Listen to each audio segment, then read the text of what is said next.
Olá, eu sou Cláudio Lessa em Orlando, nos Estados Unidos. E você sabe que mesmo entre aqueles que se acham muito poderosos, quem tem medo, né? O fato é que começam a vazar os registros fotográficos da reunião de emergência que o maior ladrão da história do Brasil fez assim que ele ficou sabendo que o amiguinho do peito dele, Nicolás Maduro, estava no Chilindró norte-americano. A primeira foto é essa aí, ó, com ele se manifestando todo preocupado.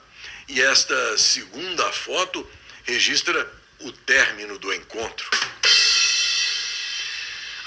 Hoje, 8 de janeiro de 2026, a revista Oeste informa que a ofensiva do Legislativo contra o veto integral do cachaceiro e ladrão corno descondenado ao PL da dosimetria, que promoveu uma presepada dentro do Palácio do Planalto aos gritos de "sem anistia" da jumentaiada Paulo Freireana, fomentando a polarização. Essa oposição segue a todo vapor entre os congressistas. A deputada federal Carol Detoni, do PL de Santa Catarina, protocolou um requerimento pedindo a convocação de uma sessão extraordinária do Congresso Nacional para analisar imediatamente a decisão do Planalto.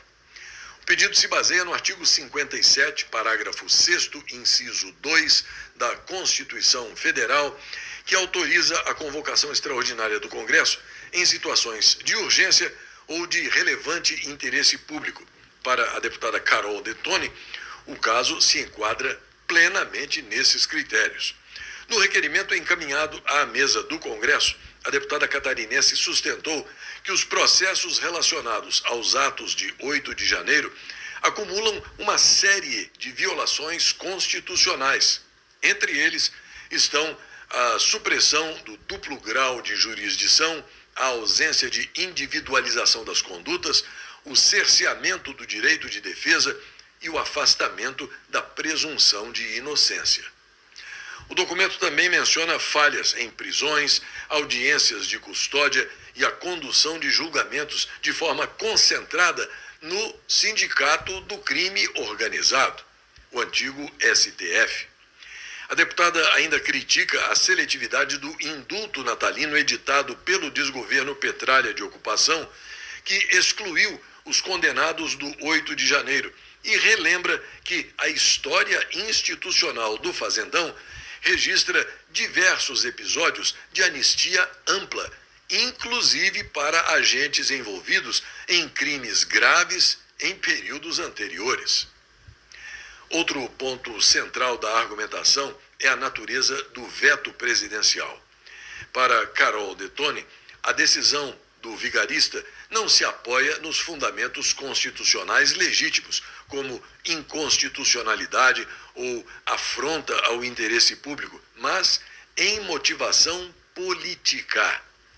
Segundo ela, isso caracterizaria desvio de finalidade e o Congresso não pode se omitir nem aceitar passivamente a imposição de uma decisão que aprofunda a crise entre os poderes e mantém um cenário de insegurança jurídica no Fazendão.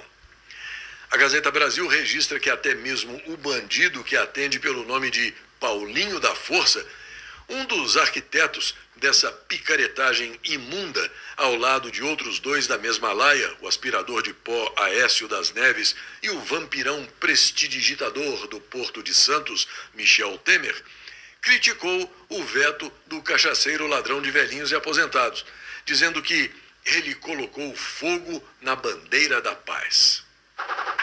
O Conselho Federal de Medicina determinou a realização de uma sindicância sobre a falta de assistência médica ao presidente Jair Highlander Bolsonaro. O CFM afirmou ter recebido denúncias formais relacionadas à garantia de assistência médica adequada ao ex-presidente, que permanece sequestrado na superintendência da Gestapo Federal em Brasília. Não demorou muito e o satânico psicopata golpista e assassino anulou a sindicância do Conselho Federal de Medicina sobre Bolsonaro e, como se não bastasse, mandou a Gestapo Federal apurar uma suposta conduta ilegal do presidente da entidade, o José Iran da Silva Galo, que agora vai ser obrigado a explicar a conduta ilegal do CFM, entre aspas, em um depoimento à Gestapo Federal. O depoimento dele, que na realidade deveria se resumir a uma única frase com as iniciais VTNC, deve ser feito no prazo de 10 dias. E em mais um emocionante capítulo da novela Quem se abaixa demais acaba mostrando a bunda, o portal Space Liberdade informa que o presidente Jair Highlander Bolsonaro pediu a autorização do satânico psicopata golpista e assassino para reduzir a pena lendo livros. Enquanto isso, meu amigo Dr. Paulo Faria compartilhou uma postagem da revista Oeste com a notícia de que a Venéria PGR recebeu um pedido de prisão do satânico psicopata golpista e assassino por causa da tortura praticada contra o presidente Jair Bolsonaro.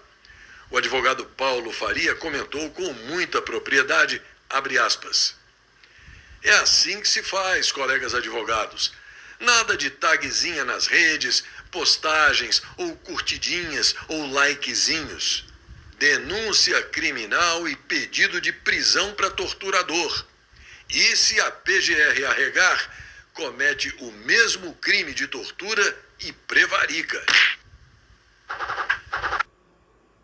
O Space Liberdade a informação de que a Polícia Federal achou indícios no celular de Daniel Vorcaro de que foi ele quem teria ordenado diretamente os ataques virtuais de influenciadores para defender o Banco Master. Pelo visto, para que Dona Vivi e o marido psicopata não precisassem de desembolsar qualquer quantia dos 130 milhões de reais do contrato de lobby, né? As informações são anteriores à liquidação do Master, em 18 de novembro, segundo o Estadão. Liberdade, imagens explícitas da rotineira obscenidade no Fazendão, em que a bandidagem age à luz do dia para se cobrir e para se proteger. Segundo o portal, o advogado ligado ao filho do maior ladrão da história do Brasil está pedindo ao diretor-geral da Gestapo Federal, que, aliás, é cotado para substituir o polaco, que seja realizada uma investigação sobre o vazamento que atinge o filho do cachaceiro corno e ladrão de velhinhos e aposentados. Isso ocorreu em setembro de 1986, quando o instaurador da ordem maligna que tomou conta do Fazendão, esse indivíduo que aparece aí no vídeo, veio fazer uma visita a Washington, tendo sido recebido pelo presidente Ronald Reagan lá na Casa Branca. Por algum motivo jamais identificado ou devidamente explicado, esse exemplo de que os canalhas também envelhecem, resolveu discursar em inglês, uma língua que ele não fala. Resultado, ele tremia como vara verde, como um menino lendo a lição para a professora, enquanto Reagan olhava para ele com aquele olhar de quem sentia muita pena daquele ser totalmente desprovido de qualificação para liderar um território da importância do Brasil.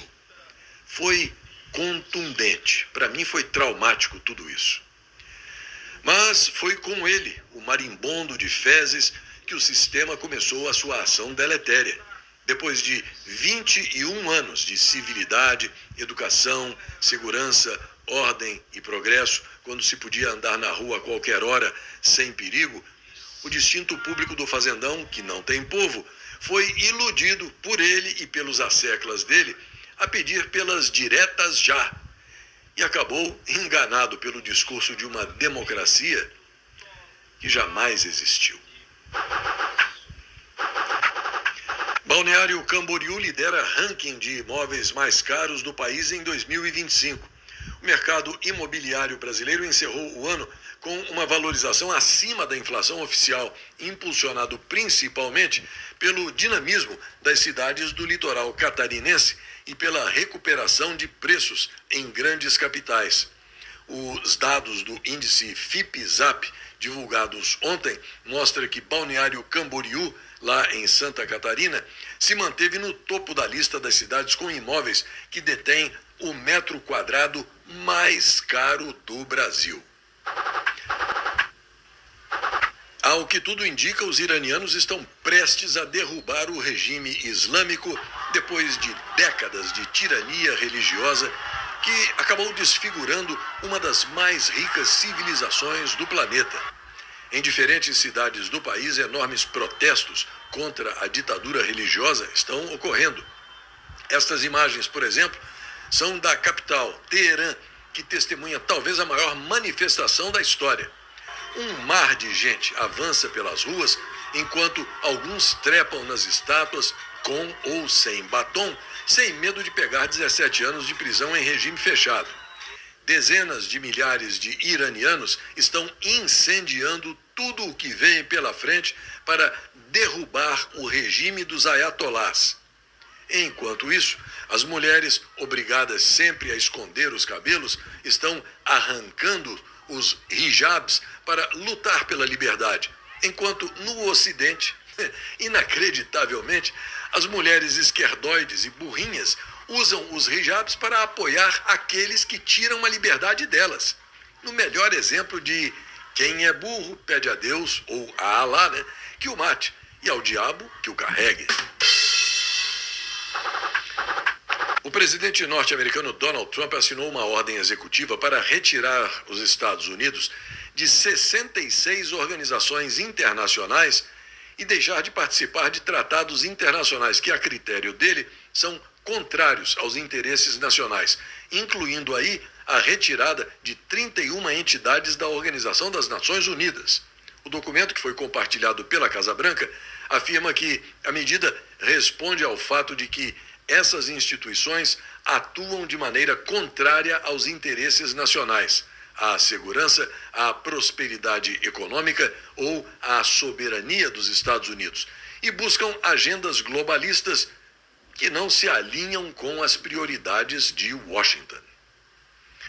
Segundo o portal Space Liberdade, que repercute uma notícia da agência Reuters, Trump também quer pagar até $100 mil por pessoa aos habitantes da Groenlândia para que eles deixem a Dinamarca e se juntem aos Estados Unidos.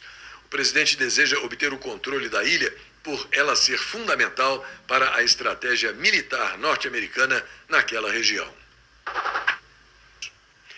E em 2023 ocorriam atos de vandalismo contra as sedes dos três poderes em Brasília, organizados e executados pelos criminosos esquerdistas que fraudaram as eleições de 2022 e que planejavam incriminar o presidente verdadeiramente eleito, Jair Bolsonaro, e o grupo político dele. Mais de 1.000 manifestantes acabaram sendo presos numa tentativa bem orquestrada e bem-sucedida da quadrilha Petralha de intimidar toda a população brasileira.